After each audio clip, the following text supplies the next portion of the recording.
Hello students, welcome to the class introduction to trigonometry 10th class mathematics. ये second class है और I hope कि आपने first जो इसकी क्लास थी, फर्स्ट वीडियो थी, वो देख ली होगी, क्योंकि उस वीडियो में मैंने सारे बेसिक कॉन्सेप्ट डिस्कस किए थे। अगर आपने वो नहीं देखी है तो उसे ज़रूर देखना, तभी आप इस क्लास से ठीक से कनेक्ट कर पाएंगे। फिर भी एक ब्रीफ रिवीजन के लिए, जो बिल्कुल फ्रेश हैं बच्चे, उनके लिए मैंने बताया था उसमें कि ट्रिग्नोमेट्री होती क्या है। Measurement of the sides of A triangle, हम इसमें साइड्स और एंगल्स के रेशियो निकालते हैं, यही टोटल कॉन्सेप्ट है। देन मैंने एक राइट एंगल ट्रायंगल में हाइपोटेन्यूज कैसे सेलेक्ट करते हैं, परपेंडिकुलर कैसे सेलेक्ट करते हैं, बेस कैसे सेलेक्ट करते हैं, ये बताया था। उसके बाद 6 ट्रिग्नोमेट्रिक रेशियोज डिस्कस किए थे। Sine theta p by H, cos theta b by H, tan theta p by B. Sine theta का रेसिप्रोकल कॉसेक थीटा, जैसे sine theta p by H है तो cosec theta h by P. Cos theta का reciprocal sec theta, अगर cos theta हमारे पास b by H है तो sec theta h by B. Tan theta का रेसिप्रोकल कॉट थीटा, अगर टेन थीटा हमारे पास p बाई बी है तो cot theta b by P. अब इससे आगे कुछ एग्जांपल्स, कुछ वैरायटी क्वेश्चंस, वो आप देखिए। इसमें देखिए फर्स्ट जो एग्जांपल है वो देखिए। सबसे पहले example 1, given 10a is equal to 4/3, find the other trigonometric ratios of the angle a।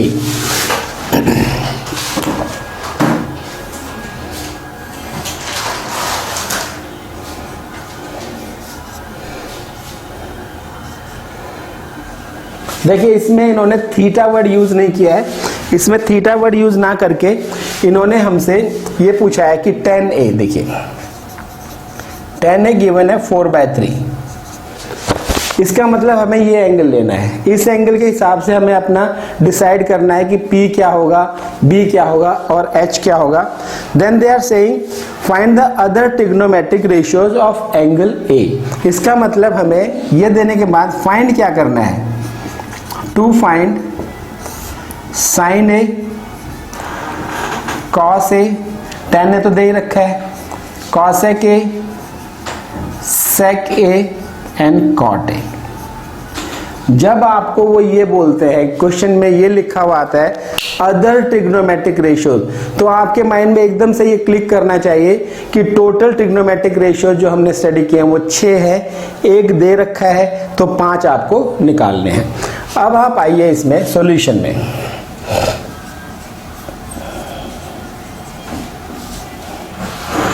a is p by b, that is 4/3। Ratio हमको गिवन है 4/3, तो हम p को मान सकते हैं p is 4k and b is 3k।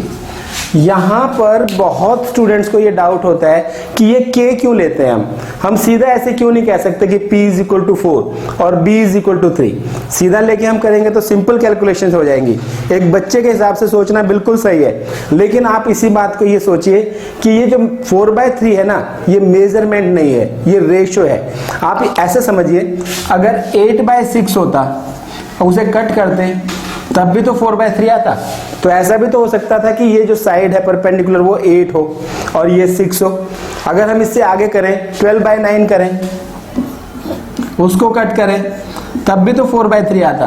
तो ये हो सकता था कि परपेंडिकुलर 12 हो और बेस 9 हो, ऐसा हो सकता था। इसलिए हमें पता नहीं है कि ये एग्जैक्ट मेजरमेंट है या ये कट करके तब रेशियो मिली है, इसलिए हम इसको 4k और 3k लेते हैं। अगर ये सपोज इतना ही है तो k की वैल्यू 1 आ जाएगी, 4 × 1 4, 3 × 1 3। अगर ये ज़्यादा है, 8/6 है, तो k की वैल्यू 2 आ जाएगी, 4 × 2 8, 3 × 2 6। तो इसलिए हमेशा इसको k के हिसाब से करिए।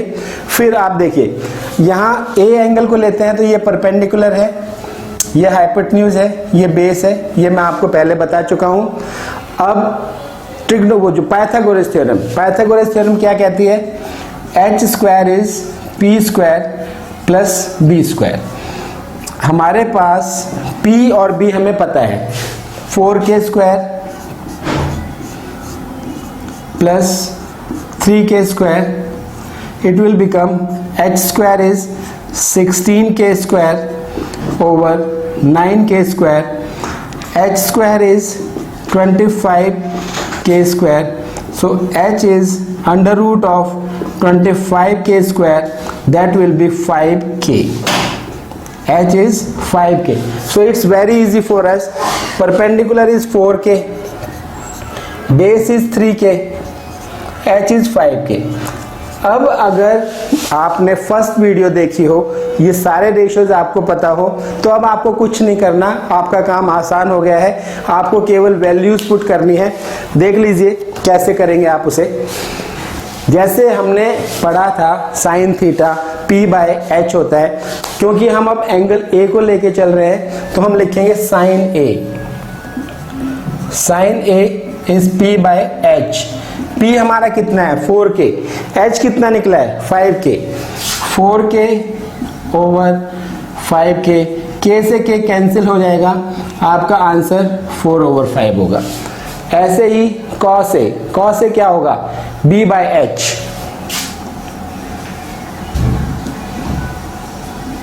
b कितना है आपका 3k, h कितना है 5k।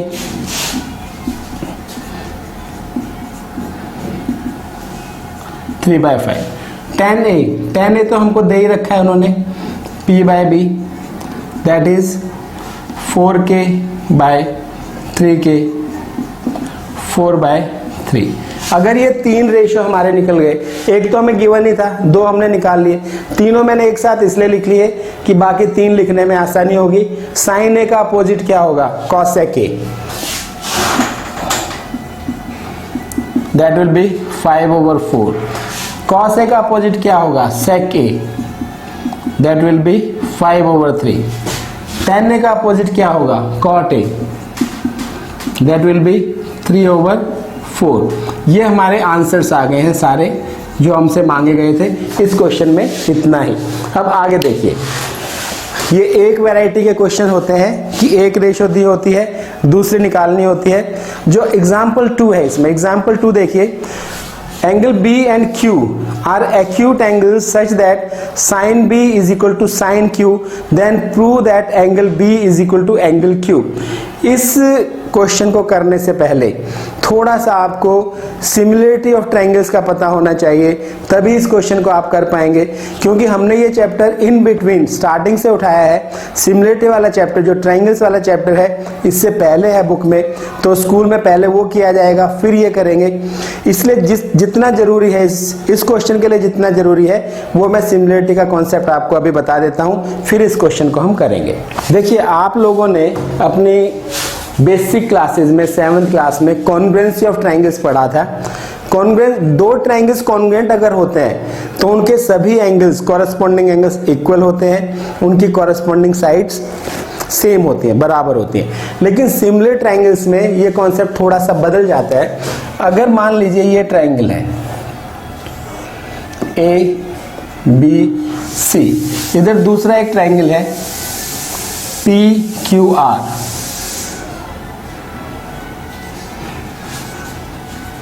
अगर हम ये बोलते हैं triangle ABC is similar to triangle PQR, इसका मतलब क्या है?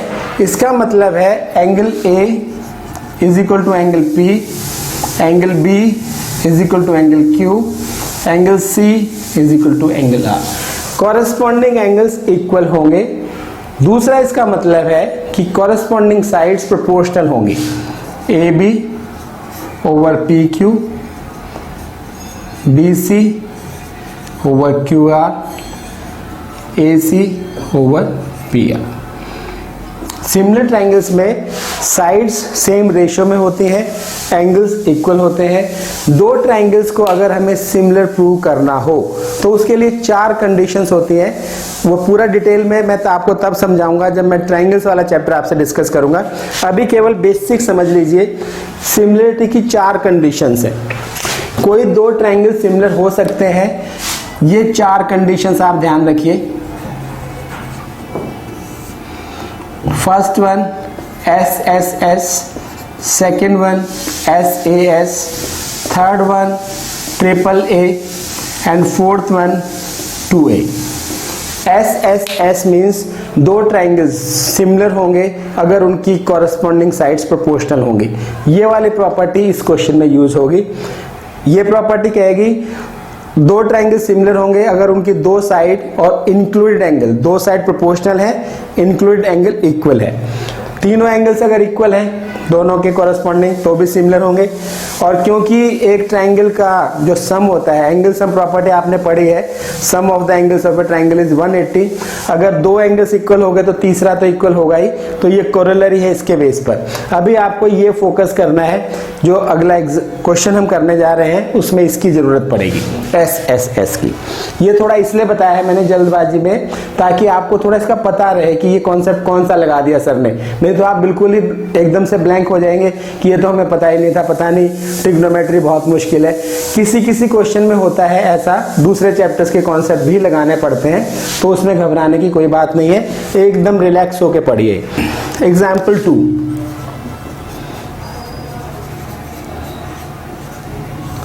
देखिए इसमें angle B and Q are acute angles such that sine B is equal to sine Q। Suppose हमने ये क्वेश्चन लिया, एक ये ट्राइंगल हमने लिया, राइट एंगल ट्राइंगल, इसको हमने लिया ABC। दूसरा एक ट्राइंगल और ले लेते हैं, वो भी राइट एंगल ट्राइंगल है, PQR। इसमें हमको ये बात गिवन है, given is that sine B, here it is given that sin B is equal to sin Q. Okay, to prove angle B is equal to angle Q। अब अगर हम इन दोनों ट्राइंगल्स को किसी तरीके से सिमिलर प्रूव कर दें तो हमारा ये टारगेट अचीव हो जाएगा। ठीक है, ट्राई करते हैं प्रूफ। देखिए साइन बी क्या होगा, व्हाट इज साइन बी?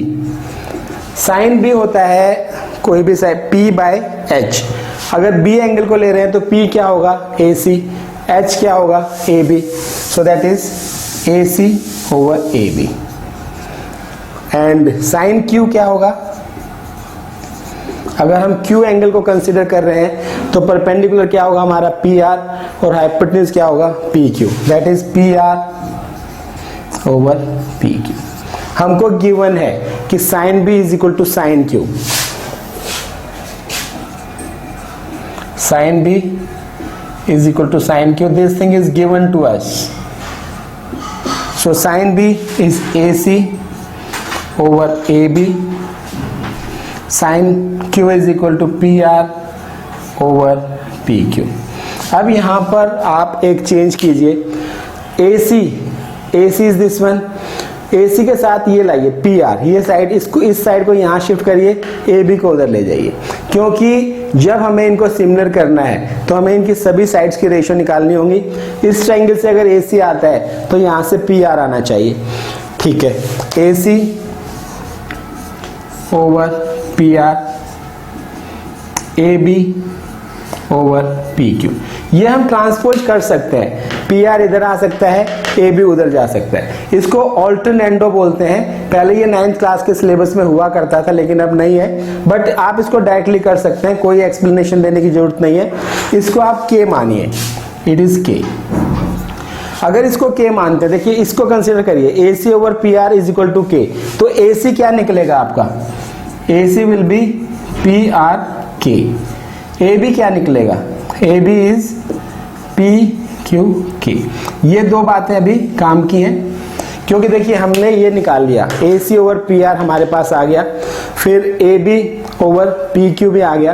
अब हमें क्या चाहिए, ये साइड और चाहिए, BC एंड QR, इनका भी रेशियो हमें निकालना है। तो पाइथागोरस थ्योरम लगानी पड़ेगी यहाँ पर।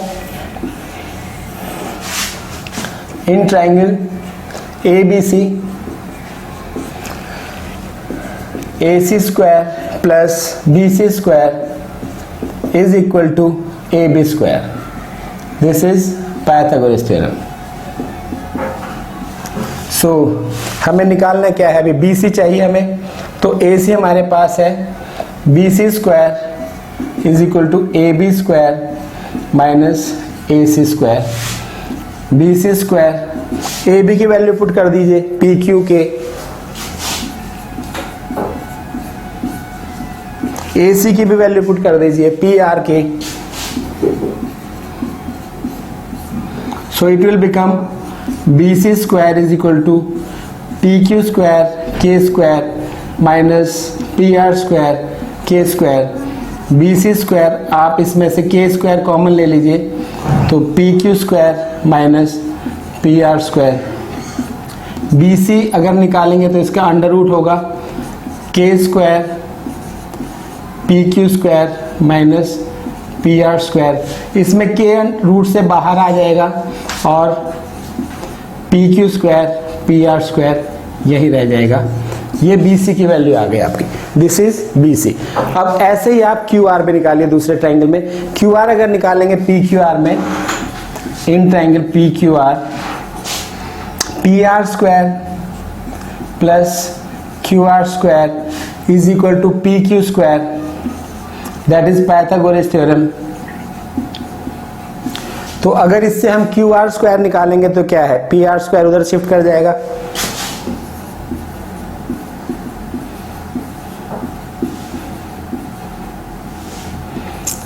QR is equal to PQ square minus PR square.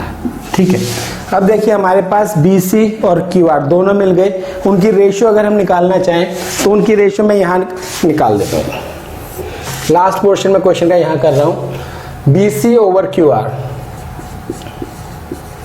that will be BC was K root PQ square minus PR square. QR was PQ square minus PR square root. Cancelled. So BC over QR is equal to K. इसको second number दीजिए, इसको 1 number दीजिए. From 1 and 2 you can say all sides are in ratio. From 1 and 2 we can say that AC over PR is equal to AB over PQ is equal to BC over QR. So triangle ABC is similar to triangle PQR. So angle B is equal to angle Q. Hence proved. देखिए इसमें, इस question में ये बच्चे कई बार nervous हो जाते हैं. नर्वस नहीं होना. अगर ये आपको ठीक से समझ भी नहीं आया तो भी चिंता की बात नहीं है. ये एक लंबा क्वेश्चन है, इसमें सिमिलरिटी का कॉन्सेप्ट इंक्लूड होता है, इसलिए ये मुश्किल पड़ेगा. लेकिन आप इसको घबराना मत. अगर ये आपको ज़्यादा दिक्कत भी करे, सॉल्यूशन आपके पास है, इसे छोड़ देना फॉर द टाइमिंग, दूसरे क्वेश्चंस पर आना. वीडियो में मैं इतना ही बता रहा हूँ आपको, क्योंकि ये थोड़े से लंबे क्वेश्चंस हैं. आप क्वेश्चंस भी ट्राई करिए. मेरे को बहुत जल्दी नहीं चलना है. ऐसे नहीं चलना है कि बहुत जल्दी जल्दी काम करा दिया और बच्चों को समझ नहीं आया. I am not in Hari, I am totally relax. आप भी बिल्कुल रिलैक्स होकर पढ़िए. बहुत जल्दी मैं वीडियोज अपलोड करूँगा पार्ट 3. आपको एक एक क्वेश्चन प्रॉपर तरीके से हर मेथड में आपको करा दूंगा. तब तक के लिए good bye. Always be healthy and happy. Bye. Thank you.